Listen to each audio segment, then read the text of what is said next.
오늘 저녁에는 교회에 왜 재직이 필요한가 하는 제목으로 말씀을 같이 나누도록 하겠습니다. 오늘 수요기도회는 재직 헌신 예배로 드리고 있습니다. 우리가 재직이라고 할 때는 여러 직책 또는 여러 직원을 의미합니다. 그러니까 교회의 재직이라고 하면 교회에서 맡은 여러 직책 또 여러 직원들을 말하는 것이겠죠. 재직회 구성은 우리 교단 헌법에 보면 재직회는 어떻게 구성되는가? 목사, 시무장로, 준목, 전도사, 권사, 안수집사, 서리집사로 이루어집니다. 재직회에 같이 모여 사는 직무는 공동의회에서 결정한 예산을 집행하고 또 재정에 관한 수집 및 감사를 하고 또 아까 우리 김영갑 집사님 기도해 주셨습니다만 선교, 봉사, 구제를 위한 활동을 합니다. 그리고 그 외에도 기타 필요한 일을 재직회는 할 수 있습니다. 그래서 교회의 재직은 재직회의 이러한 직무들이 이루어질 수 있도록 그 역할을 하는 것이죠. 몇몇 재직만 하는 것이 아니고요, 모든 재직이 그 역할을 하는 겁니다. 모든 재직이 공동의회에서 결정된 것을 잘 예산이 집행될 수 있도록 또 재정 관련된 수집 및 감사를 하고 모든 재직이 선교와 봉사, 구제를 위해 활동을 하는 것입니다. 모든 재직이 하시는 거예요. 그래서 지난 주일에 재직으로 임명받으시고 그리고 오늘 헌신 예배에 참여하신 재직들께서 바로 그러한 일들을 다 함께 하시는 것이죠. 그렇다면 교회에는 왜 이러한 재직이 필요한 것일까요? 다른 말로 표현하면 나는 왜 우리 교회의 재직으로서 존재하는가 하는 것입니다. 오늘 그 말씀 나누려고 하는데요. 사도 바울은 디모데에게 목회에 유익하도록 편지를 써서 보냈습니다. 우리에게는 목회 서신이라고 알려져 있는데요, 목회에 대한 신학적이고 실천적인 내용들이 기록되어 있습니다. 특별히 디모데전서 3장에 보면은 감독과 집사의 자격에 대해 말씀하는 것으로 3장이 시작이 됩니다. 오늘날로 말하면 재직의 자격이라고 할까요? 바울은 디모데전서 3장 2절 이하에서 감독은 책망할 것이 없으며 한 아내의 남편이 되며 절제하며 신중하며 단정하며 나그네를 대접하며 가르치기를 잘하며 술을 즐기지 아니하며 구타하지 아니하며 오직 관용하며 다투지 아니하며 돈을 사랑하지 아니하며 자기 집을 잘 다스려 자녀들로 모든 공손함으로 복종하게 하는 자라야 할지며, 감독의 자격에 대한 이야기를 하고 있습니다. 그리고 8절 이하에서는 집사에 대한 자격을 얘기하고 있는데요, 8절 이하에 보면 이와 같이 집사들도 정중하고 일구이연을 하지 아니하고 술에 인박이지 아니하고 더러운 일을 탐하지 아니하고 깨끗한 양심에 믿음의 비밀을 가진 자라야 할지니, 이에 이 사람들을 먼저 시험하여 보고 그 후에 책망할 것이 없으면 집사의 직분을 맡게 할 것이요, 여자들도 이와 같이 정숙하고 모함하지 아니하며 절제하며 모든 일에 충성된 자라야 할지니라. 감독과 집사의 자격입니다. 재직의 자격이죠. 사도 바울은 이렇게 감독과 집사의 자격에 대한 말씀 후에 바울이 디모데를 방문하기 전에 이 편지를 써서 먼저 이 편지를 보낸 이유에 대해서 다음과 같이 말합니다. 14절과 15절인데요. 내가 속히 내게 가기를 바라나 이것을 내게 쓰는 것은 만일 내가 지체하면 너로 하여금 하나님의 집에서 어떻게 행하여야 할지를 알게 하려 함이니, 이 집은 살아계신 하나님의 교회요 진리의 기둥과 터니라. 이렇게 편지를 먼저 써서 보내는 것은 디모데의 목회를 위해서라고 말씀하고 있습니다. 만일 내가 지체하면 너로 하여금 하나님의 집에서 하나님의 집에서 어떻게 행하여야 할지를, 어떻게 목회해야 되는지를 알려주려고 썼다는 거죠. 여기서 이 하나님의 집은 바로 교회를 말합니다. 하나님의 집은 살아계신 하나님의 교회라고 하였습니다. 그리고 성경에 보면 하나님께서 내 집은 만민이 기도하는 집이다 이렇게 말씀하셨어요. 교회를 하나님의 집이라 하였고 만민이 기도하는 집이라고 말씀하신 거죠. 물론 이 집이라고 하는 것은 건물을 말하는 것은 아닙니다. 교회라고 하는 이 믿음의 공동체를 비유적으로 표현을 한 것이죠. 그래서 어떤 비유에 보면 교회를 가리켜서 몸이라고 표현하잖아요. 유기적으로 연결된 몸. 예수님께서 그 몸의 머리가 되시고, 그리고 성도들은 그 몸의 각 지체가 된다고 하는 몸으로 비유하기도 하는데, 오늘 사도 바울은 디모데에게 보낸 편지에서 교회는 하나님의 집이다, 건물로서 비유를 하고 있습니다. 이해하기 쉽게 하려고 그러는 것입니다. 그러니까 이렇게 편지를 쓰는 이유는 하나님의 집, 곧 교회에서 어떻게 목회를 하고 어떻게 그 집을 잘 관리하고 세워야 할지를 알려주려는 것입니다. 집은 누군가에 의해서 관리가 되어야 합니다. 여러분 경험적으로 아시겠지만 집에 사람이 안 살고요, 집을 관리하지 않으면 사람 사는 집, 관리하는 집에 비해서 금방 허름해지고, 그죠? 또 금방 흔들거리고, 또 금방 무너지게 됩니다. 그 집은 관리가 되어야 됩니다. 예수님께서 교회라는 집을 지으셨습니다. 교회를 세우신 분은 우리 예수님이시죠. 그리고 예수님께서 부활 승천하셨는데 다시 재림하실 때까지 이 집을 잠깐 비우셨어요.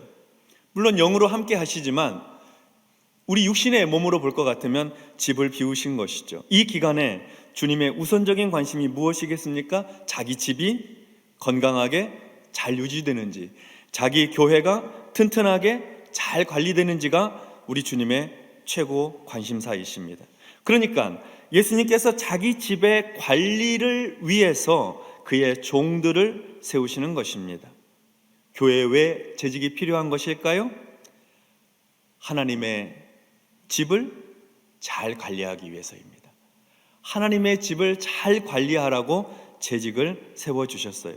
주님의 집을 튼튼하고 건강하게 잘 관리하라고, 그렇게 재직이 필요한 것입니다. 주님의 집을 우리에게 관리하라고 맡기셨다니까요.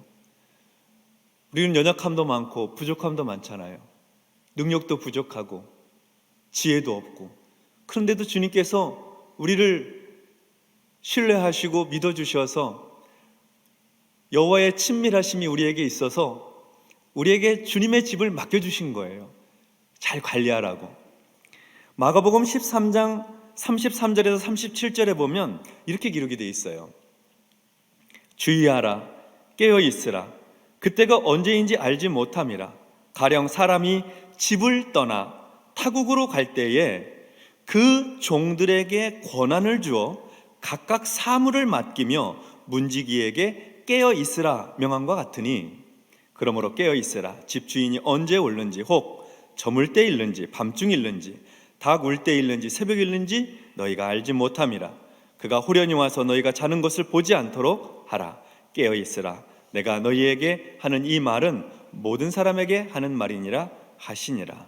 그러니까 예수님께서는 자기 집의 관리를 위해서 그 종들에게 권한을 주시고 각각 사물을 맡아서 자기 집을 관리하도록 하셨다 하는 것입니다. 그 주인이 언제 돌아올지 모르니 집 맡은 관리들은, 종들은 항상 깨어 있어서 그 집을 잘 관리해야 된다 하는 말씀입니다. 주님 오실 때까지 그 역할을 잘 감당하라는 것이죠. 주님께서 우리를 왜 교회의 재직으로 세우셨을까? 두 번째는 하나님을 질서 있게, 하나님의 집을 질서 있게 섬기기 위해서입니다. 하나님의 집을 잘 관리하기 위해서 꼭 필요한 것이 있는데요, 그것은 질서 속에서 관리해야 된다는 겁니다. 질서 있게 유지해야 되는 것입니다. 하나님은 질서의 하나님이시고 무질서의 하나님이 아니십니다. 고린도전서 14장 33절 상반절에 보면 하나님은 무질서의 하나님이 아니시요 오직 화평의 하나님이시니라. 이렇게 기록이 되어 있습니다. 질서가 중요한 이유가 무엇일까요? 집을 잘 관리한다는 말 속에는 집을 잘 다스린다는 의미가 있기 때문입니다. 교회는 다스림과 치리가 있는 하나님의 집입니다. 그러니까 질서를 따라 지도를 받고 사역을 해야 하는 것입니다. 성령의 은사 중에도 다스림의 은사가 있습니다. 이 다스린다는 것은 군림하고 통치하고 이런 뜻이 아닙니다. 잘 돌보고 잘 보살핀다 하는 의미가 더 강합니다. 다스린다는 것은 잘 돌보고 잘 보살피는 거예요. 그러니까 돌봄과 보살핌을 할 때에도 질서가 있어야 된다는 것이죠. 하나님께서 교회를 위한 직책을 주시고 은사를 주실 때에도 질서를 따라 주셨습니다. 고린도전서 12장 28절에 보면 하나님이 교회 중에 몇을 세우셨으니 첫째는 사도요, 둘째는 선지자요, 셋째는 교사요, 그 다음은 능력을 행하는 자요, 그 다음은 병 고치는 은사와 서로 돕는 것과 다스리는 것과 각종 방언을 말하는 것이라. 이렇게 말씀하시는 거예요. 그러므로 재직은 모든 사역을 할 때에 질서를 따라 수행해야 하는 것입니다. 재직회는 공동의회에서 결정한 예산을 집행하고 여러 기관과 부서를 통해서 선교와 구제, 봉사를 진행합니다. 각 위원회에 소속이 되어서 하나님의 집을 관리해 나가는데 각 위원회 안에 있기 때문에 그 위원회의 지도를 따라서 질서 있게 규모 있게 행해야 하는 것입니다. 그리고 각 위원회의 사역은 당회의 정책에 따라서 지도를 받으며 각각의 사역을 감당해야 하는 겁니다. 이것이 바로 재직이 필요하고 직분이 필요한 이유입니다. 교회의 질서를 위해서 필요한 것입니다. 하나님께서 그의 집을 맡겨주셨는데 잘 관리하려면, 그 집을 잘 보살피고 돌보려면 질서를 따라서 그 일들을 감당해야 하기 때문에 재직을 주셨다 하는 것입니다. 그러나 교회를 질서를 따라 잘 다스려야 된다고 얘기할 때 우리가 오해하지 말아야 될 것은 이 질서는 사역의 역할에 따른 질서이지 권력의 높고 낮음이 아니라는 사실입니다. 계급이 아니에요. 사역의 역할을 따른 질서입니다. 지금까지 교회에 왜 재직이 필요한지 두 가지를 살펴보았습니다. 하나님의 집을 잘 관리하기 위해서 필요하고, 또 그러기 위해서는 교회에 질서가 필요하여 재직을 세우셨다 하는 말씀입니다. 그리고 마지막 한 가지가 더 있습니다. 그것은 재직을 통해서 세상에 빛을 비추시려고 하나님께서 재직을 세우셨습니다. 세상에 빛을 비추려고. 재직은 교회에 필요한 거 아닙니까? 네, 물론 교회에 필요합니다. 그런데 재직을 통해서 하나님은 세상에 빛을 비추십니다.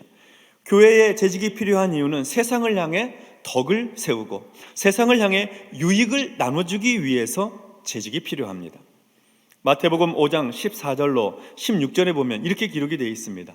우리 이 말씀 같이 한번 합독하겠습니다. 너희는 세상의 빛이라. 산 위에 있는 동네가 사람이 등불을 켜서 말 아래에 두지 아니하고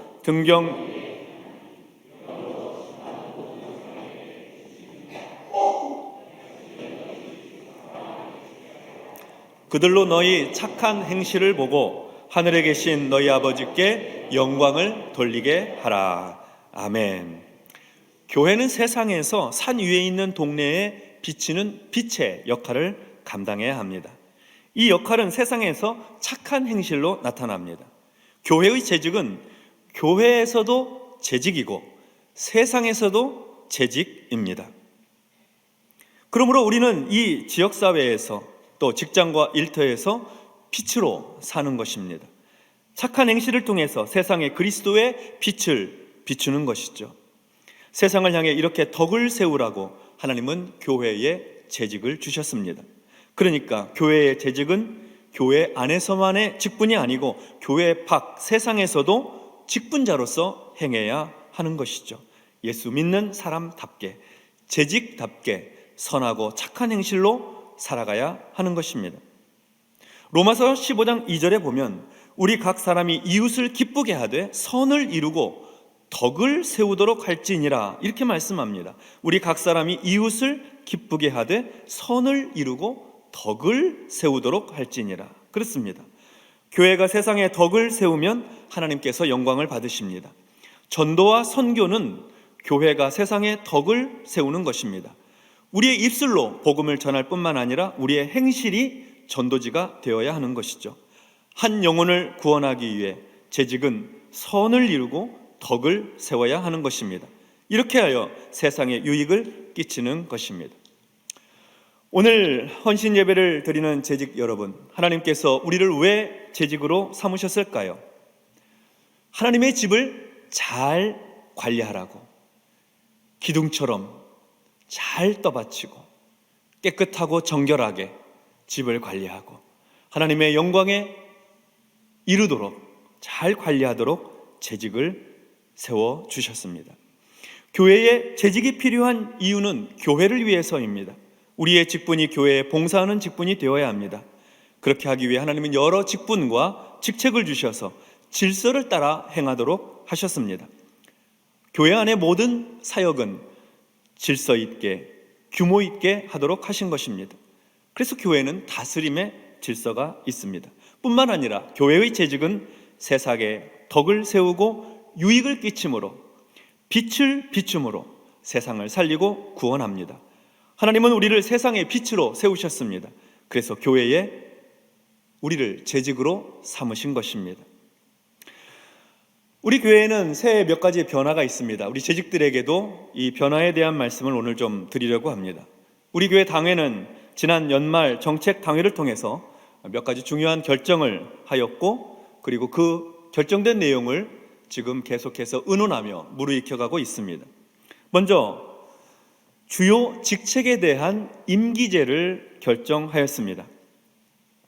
교회 학교의 각 부서의 부장, 성가대 대장, 재직회 회계와 서기, 교구 권사 등 중요한 봉사 직책의 임기를 2년으로 그렇게 임기를 정하고 부서가 필요로 하면 1년 더 봉사할 수 있도록 그렇게 하였습니다. 이렇게 임기제를 하게 된 이유는 이미 임기제로 하고 있는 그 영역도 있습니다만, 이렇게 확대시킨 이유는 한 부서에서 너무 오랫동안 책임자로서 봉사하고 사역하다 보면 지치게 되고, 그리고 에너지를 고갈하게 되고 힘들고 무거운 책임을 져야 되기 때문에 그 짐을 조금 가볍게 해드리려고 하는 그런 의미에서 임기제를 시행합니다. 또 한 가지는 여러 사람들이 다양한 부서에서 봉사하고 섬길 수 있는 그런 기회들을 제공하기 위해서 임기제를 계획한 것입니다. 올해로부터 시작하여서 교회 내에 중요한 봉사 직책에 계신 분들, 책임 있는 분들은 2년 동안 사역해 주시고, 그리고 그 부서가 정말 필요로 해서 조금 더 임기가 연장되어야 되면 한 해 더 섬겨주시는 것으로 그렇게 해주심으로 교회 안에 에너지에, 영적 에너지에 고갈이 없고 지치고 그리고 번아웃 되는 일 없이 선순환이 되어갈 수 있도록 그렇게 해 가려고 하는 것입니다. 봉사는 무거운 짐이 되어서는 안 되겠습니다. 기쁘고 감사한 마음으로 섬기고, 또 여러분들이 함께 같이 더불어 섬김으로 여러 부서에서 함께 봉사할 수 있는 그런 섬김이 되도록 하려고 하는 것입니다. 또 한 가지 중요한 의논을 하고 있는데, 그것은 우리 교회가 그동안 교회 건축을 위해서 잠시 중단했었던 장학기금을 운영하는 것입니다. 장학기금의 운영은 우리 다음 세대 청년 대학생들과 그리고 청소년들을 위해서 교회가 공부하는 일에 그들을 지원하고 격려하기 위한 것입니다. 우리 교회는 이미 경상 예산안에 장학금이 책정이 되어 있습니다.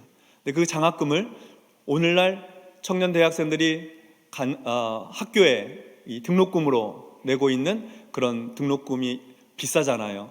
그거에 현실화해서 장학기금을 준비하고 마련해서 장학금을 좀 더 주고 싶은 거예요. 네. 그래서 새해에는 헌금도 드리고, 또 청년들 스스로도 장학기금을 마련하기 위한 바자회도 열고, 여러 가지 모양으로 서로 협력해서 또 장학팀도 새롭게 더 활발하게 운영될 수 있도록 하고, 그렇게 해서 장학기금을 더 확충해 나가는 것입니다. 특별 예산으로 좀 확충해서 우리 자녀들에게, 이 시대 젊은이들 또 청소년들에게 조금 더 의미 있게 지원할 수 있도록 다음 세대를 키우고 격려한다는 차원에서 그런 일들을 진행해 나가려고 합니다. 그래서 아이들이, 우리 자녀들이 교회에 대한 자긍심도 높이고 청년 그리스도인으로서, 그리고 내가 예수 믿는 사람으로서의 책임감도 높이는 일이 되도록 하면 좋을 것 같습니다. 우리 재직들께서도 많은 관심을 가지고 이 일에 참여해 주시면 감사하겠습니다. 그리고 새해에는 우리 젊은 세대 3040 젊은이들, 신혼부부, 젊은 성도들을 위한 목회적 돌봄을 강화하려고 합니다.